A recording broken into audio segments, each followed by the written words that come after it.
After a very excruciating journey,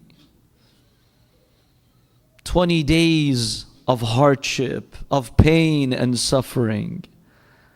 But how do they see the city of Sham? The city of Sham was decorated. People were celebrating.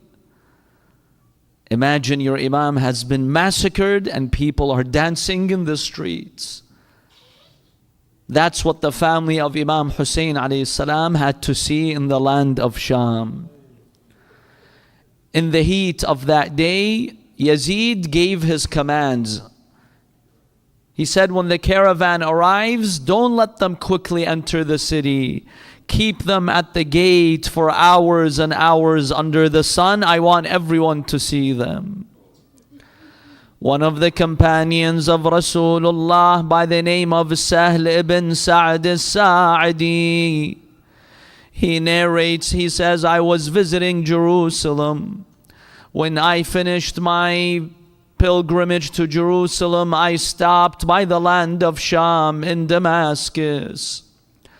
When I entered the city, I saw the people were celebrating. I saw all types of festivities going on. I asked the locals, is this a Eid that I am not aware of? What's going on here? What are people celebrating for? They asked him, who are you? He said, I am the companion of Rasulullah. I am Sahl ibn Sa'd al-Sa'di. I heard the Prophet. I saw the Prophet. They told me, is that so, O Sahl? You're the Prophet? You're the companion of the Prophet? Are you not surprised that Damascus is not destroyed by Allah? He said to them, why? What's going on? They told him, O Sahl, the head of the grandson of Rasulullah, just now it's being paraded in the streets of Sham. Sahl ibn Sahl al-Sa'di, he said, I couldn't believe what they told me. I wanted to go and see. I wanted to verify with my own eyes. He says, I went, I saw a caravan of prisoners, chained one by one. He says, I saw a young man among these prisoners. He was in extreme pain and distress.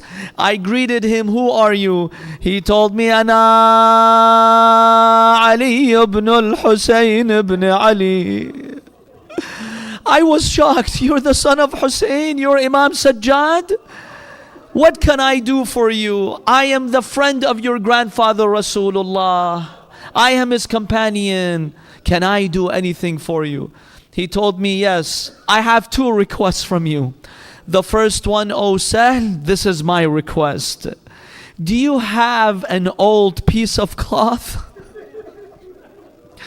I told him, Ya ibn Rasulullah, I am generous. I learned generosity from you, Ahlul Bayt.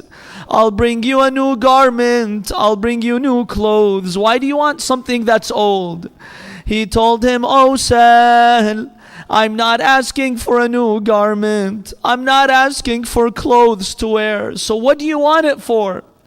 He tells him, O Sahl, look at the jami'ah.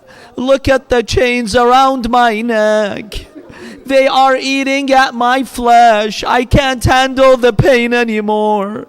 I want to put a rag, an old piece of cloth between my skin and the chain, just to reduce the suffering and the pain.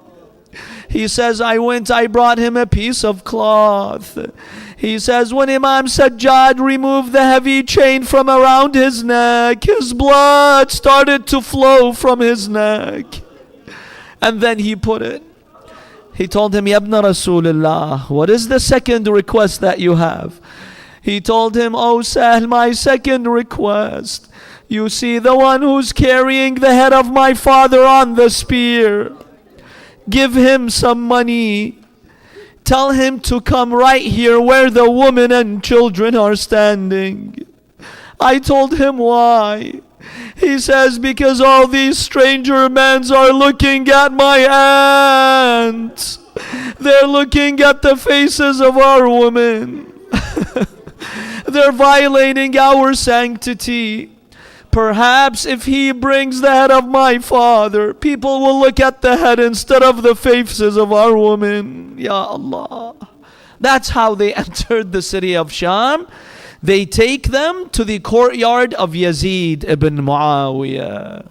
They bring the captives one by one. He's sitting, very extravagant, very joyful.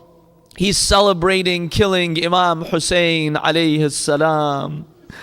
Now the women and children, they're sitting in the court of Yazid.